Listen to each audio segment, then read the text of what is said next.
Queridos irmãos, queridas irmãs, estamos de volta com o vídeo de número 125, Nosso Lar. Estamos encerrando esse tema, né? O bônus horas.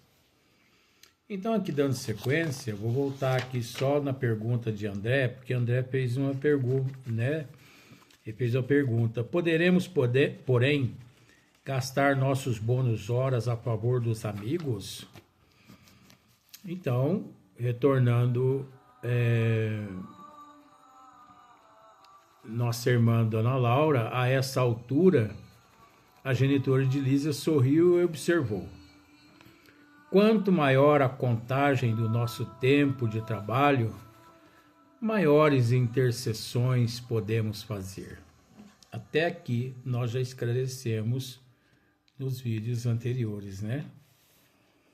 Compreendemos aqui que nada existe sem preço e que para receber é indispensável dar alguma coisa.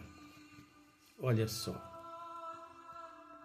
Olha o nível de compreensão, de entendimento desse espírito, Dona Laura. Não é? Quanto maior a contagem do nosso tempo de trabalho, maiores intercessões podemos fazer. Compreendemos aqui que nada existe sem preço e que para receber é indispensável dar alguma coisa. Aí você pode me dizer assim, mas e quem não pode nada dar? Aí eu te faço aquela pergunta: e quem é tão pobre? E quem aqui na Terra é tão pobre, mas tão pobre, que nem uma migalha de pão tem para oferecer a um irmão? Ah, Luiz, eu conheço muitas pessoas que não têm nem água para beber. Eu concordo com você. Se nós pensarmos pelo lado material, existem pessoas que realmente ele não tem nada para dar. Mas você já parou para pensar uma coisa? Que, por exemplo, eu já assisti várias cenas dessa na minha existência. Quantas mães preparam o que tem de comer e dá aos filhos, enche a barriguinha deles, põe eles para dormir e ela dorme com fome. Eu conheço muitos casos desse aqui no mundo. Mãe não deixa filho morrer de fome. Ela dorme com fome, mas ela não deixa os filhos dormir com fome. Ela faz o que pode e o que não pode. Ela luta. É lógico que existe aqueles casos ao extremo da pobreza, mas existe também a solidariedade. Por mais que aqui na Terra encontramos muitos ditadores petrificados, corações petrificados, né? Mas existe muita solidariedade, gente. Pode ter certeza que se você bater à porta de alguém e pedir um prato de arroz com feijão, não exigindo nada, apenas um prato de arroz com feijão.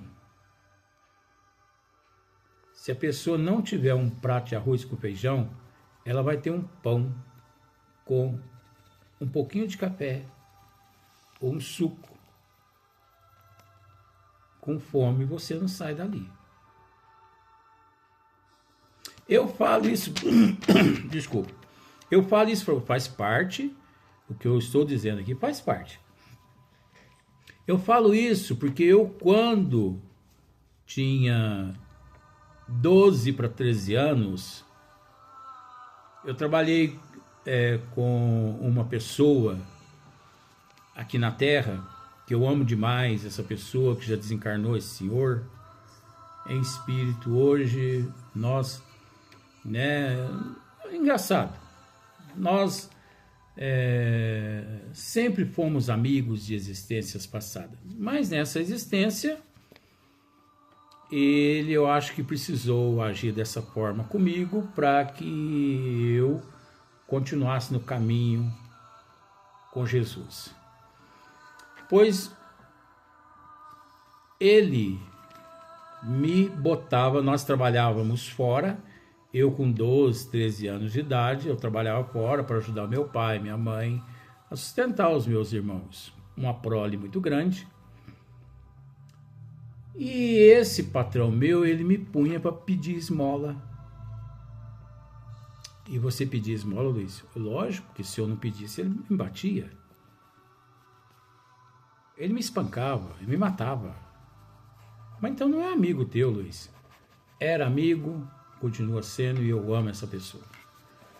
Porque, graças a Deus, ele me fez ver o caminho da paciência.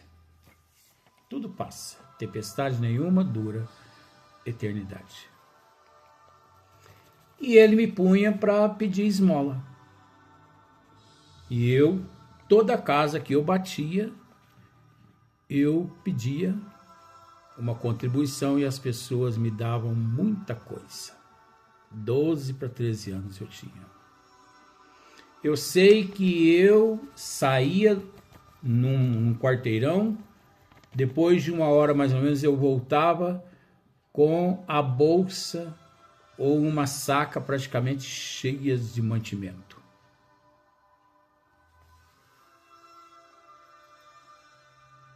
Era uma forma assim dele me torturar. Então não é amor sim. Eu precisava passar por aquilo na evolução. E depois eles faziam a comida, a janta, e eu ia jantar, ele não deixava eu jantar. Ele me espancava e me punha trancado dentro do quarto. E eu dormia a noite toda sem comida.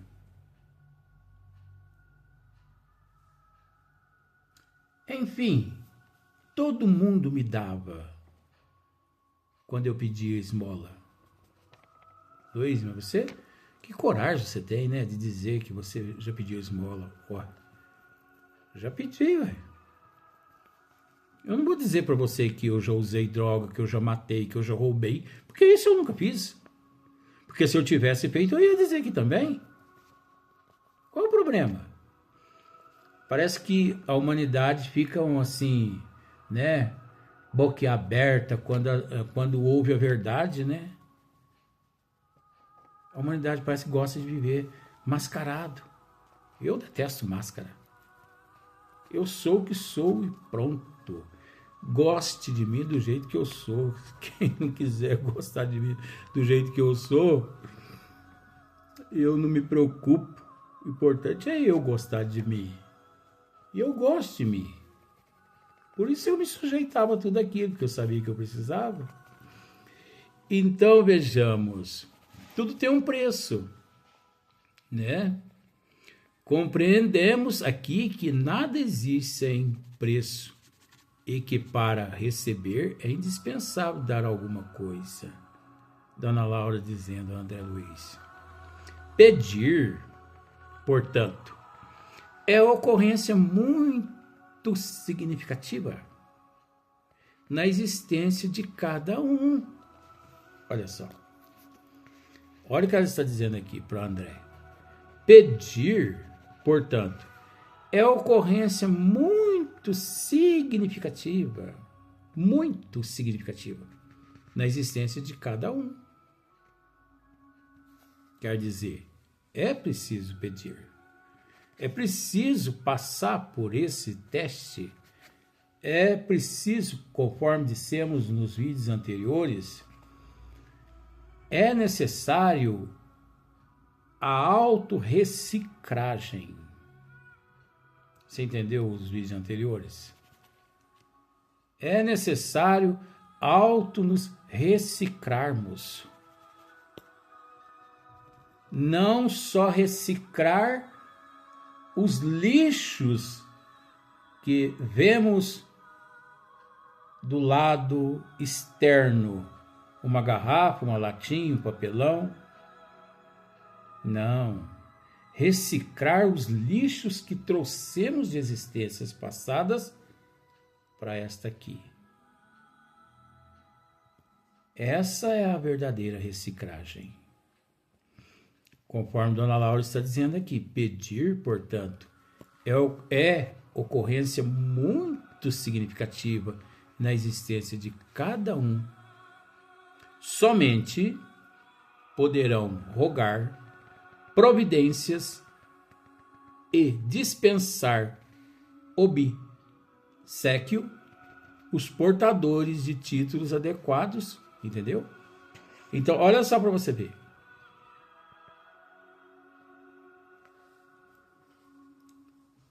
Somente poderão rogar providências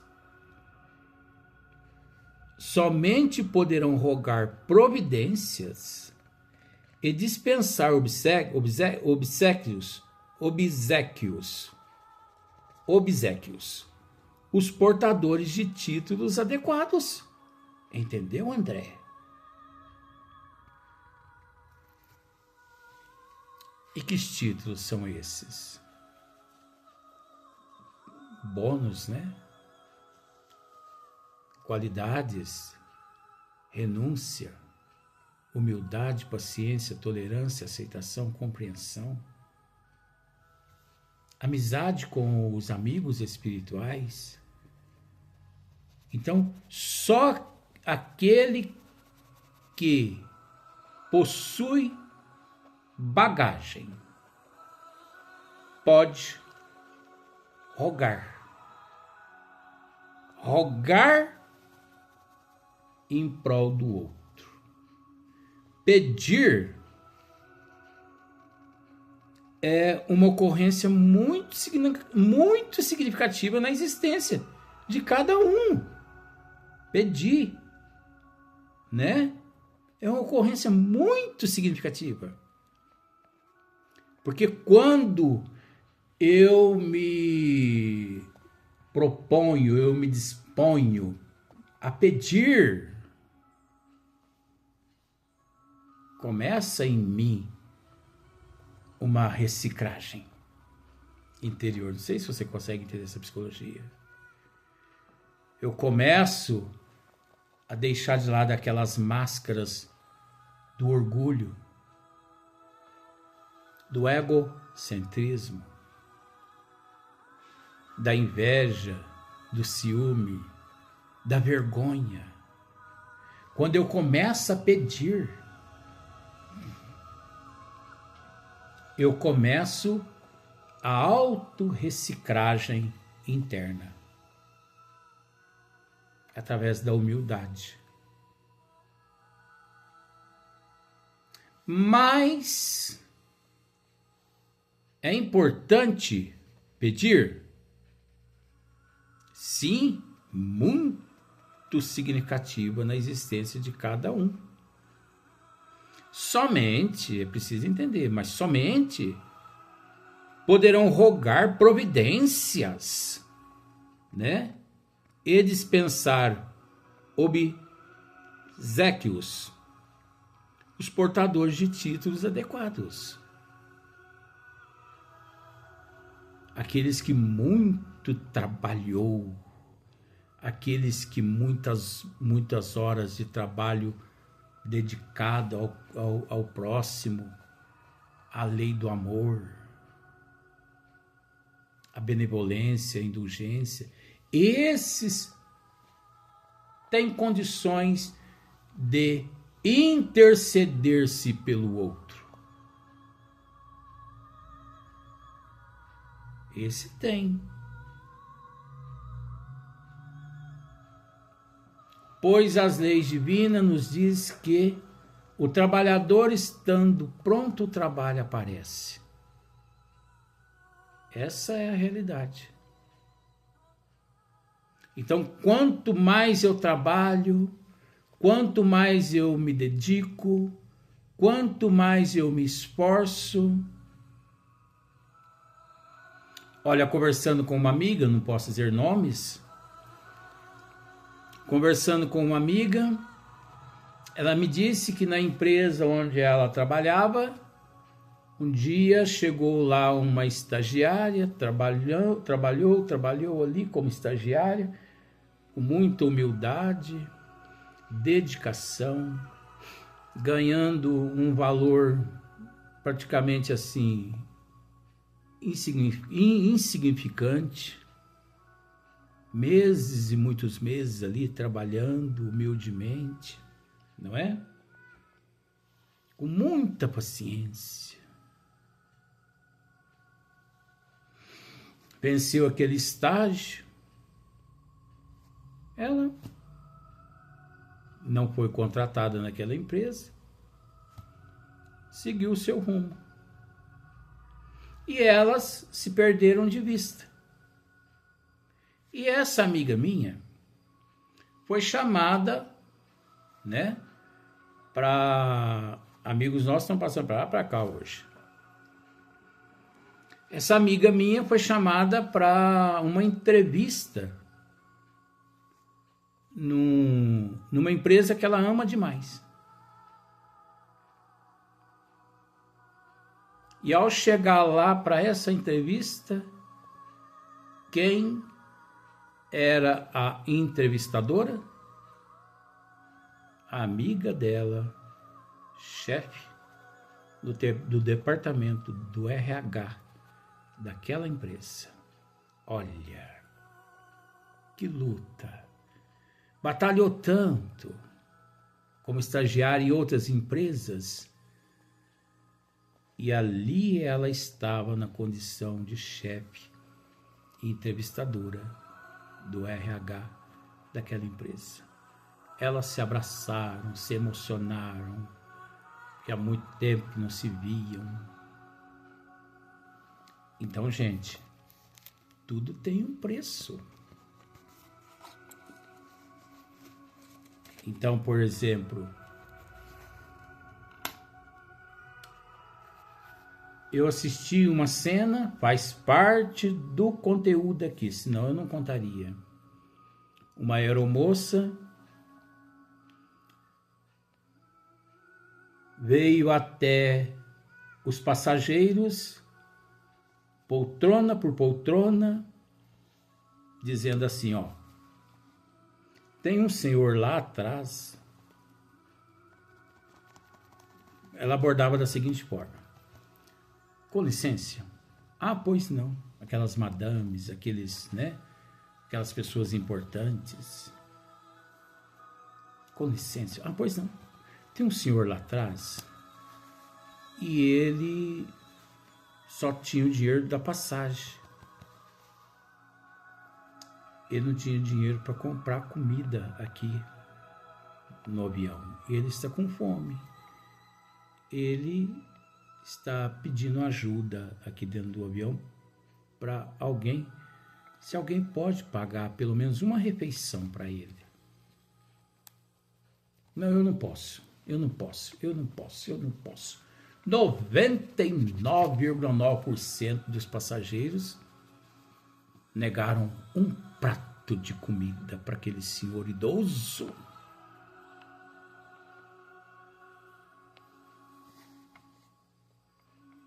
Prato de comida lá nos Estados Unidos, vamos pensar assim, o equivalente, vamos pensar aqui, eu estou pensando assim, para daqui a pouquinho eu vou te dar uma cifra para você ver. O equivalente ali no avião ali é $20, um prato de comida ali no avião. Você vai ver onde já para essa história, por causa desses $20. Porque o outro número que eu vou te dar é um número real que eu assisti na reportagem. E é uma reportagem verídica. Mas quase desistindo já de pedir ajuda para as pessoas, essa aeromoça foi num jovem senhor, levando ao conhecimento dele essa história, falou, pois não, passa aqui no meu cartão aqui, de crédito, porque eu não tenho cartão de débito, mas passa de crédito, não tem problema não, divide aí a comida dele aí, não tem problema não. Ah, mas eu quero apresentar aí para o senhor. Não quero nem saber quem é. O importante é dar a comida a quem está com fome. Pronto. Quando o avião aterriza, esse senhor que foi beneficiado com um prato de comida ficou à porta do avião, né? Cumprimentando todo mundo que passava por ele e que descia, que desembarcava.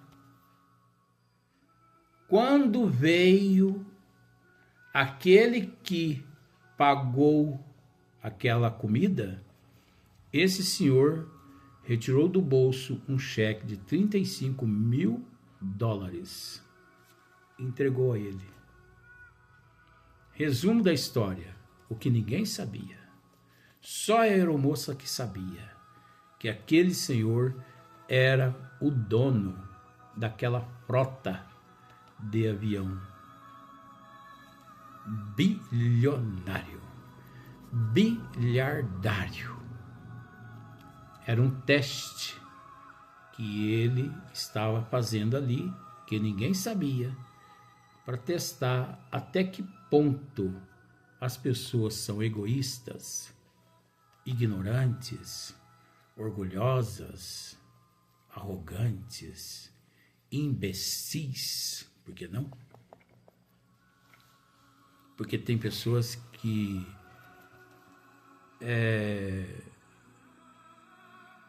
não imagina que amanhã deita-se hoje rico e amanhã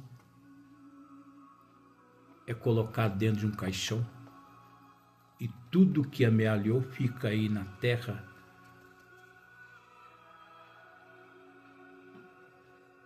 E essa pessoa, ao pegar esse cheque de $35.000, quase desmaiou. A aeromoça pegou, explicou para ele o que estava acontecendo. Ele abraçou esse empresário, porque aí, né, chorou, agradeceu e tudo. E, ao mesmo tempo, ele disse para o empresário, eu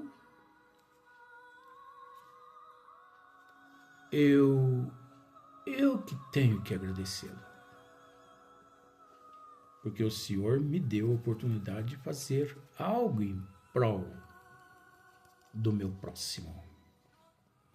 Parece que é a mesma filosofia nossa de vida, minha de vida. Porque eu agradeço sempre as pessoas que me ajudam. Se às vezes eu não agradeço verbalmente, eu agradeço espiritualmente, mentalmente. Eu intercedo pelas pessoas que me ajudam e também aquelas que não me ajudam, tá? Muitas pessoas que me ajudam e que não me ajudam, eu intercedo por elas. Professor Eurípides, Dr. Bezerra de Menezes, fulano, cicrano, bertano. Ah, Luiz Antônio, sim, vamos dar uma analisada. Sim, Luiz Antônio, você ainda tem alguns centavozinhos aqui na sua bolsinha. Ah, é? É mesmo, professor? É. Dá para dar uma recalchutadazinha no parente do senhor Cássio. Dá. Recalchuta ele aí, então. Dá uma recalchutadazinha aí. Ah, Luiz Antônio, tem alguns centavos, né? Alguns mirréis aqui ainda. na sua bolsa que dá para ajudar o papaizinho, bobozinha, mamãezinha. Ah, então ajuda. Os filhinhos, E as coisas, né? Elas vão acontecendo. Então, somente poderão rogar providências e dispensar obséquio os portadores de títulos adequados. Entendeu? Como se diz, entendeu, André?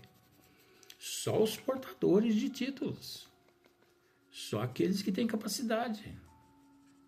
Aqueles que têm bagagem. Não tendo bagagem, tem que se contentar com a humildade, continuar batalhando, né? Pedindo sim, porque é necessário pedir, né? É muito significativo pedir, mas compreendendo que ele ainda não tem essa condição de interceder por alguém, mas que existe alguém em condições de interceder-se por ele, isso nós temos certeza. Vamos para o próximo vídeo.